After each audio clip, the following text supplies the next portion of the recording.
Deer best friend, তুই একটা Joker যে আমার মন খারাপের সময় আমাকে হাসি খুশি রাখে। তুই একটা অদ্ভুত মায়া যা আমি কখনো ছাড়তে পারবো না। তুই এমন একটা শক্তি যা আমাকে হার না মানতে শেখায়। তুই হচ্ছিস আমার দ্বিতীয় পরিবার, যে আমাকে এই পৃথিবীতে আমার পরিবারের পর সবচাইতে বেশি সাপোর্ট করে। তুই হচ্ছিস আমার অন্ধকার ঘরের ছায়া।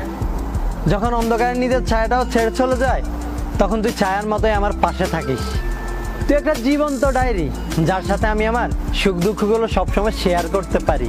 তোর সাথে চলতে চলতে আজ অনেকটা দিন, অনেকগুলো মাস হয়ে গেল তোর সাথে নিজেকে জড়িয়ে ফেলেছি। জানিস, তোকে একটুও মিস করি না, কারণ মানুষ তাকেই মিস করে যাকে সে হারিয়ে ফেলে, যাকে সে পাশে পায় না। কিন্তু আমি তো তোকে কোনোদিন হারাবোই না, হারাতে চাইও না।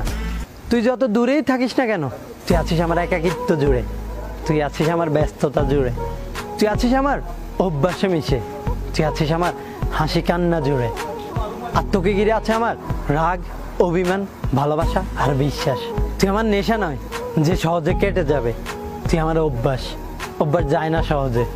ছাড়বো না তোকে কোনোদিন, হারাতে চাই না তোকে, ভালোবাসি অনেক বেশি। तेरी मेरी दोस्ती पे लाखों सलाम, तेरी मेरी दोस्ती पे लाखों कुर्बान। दो दिल दो जिस्म एक जान, दो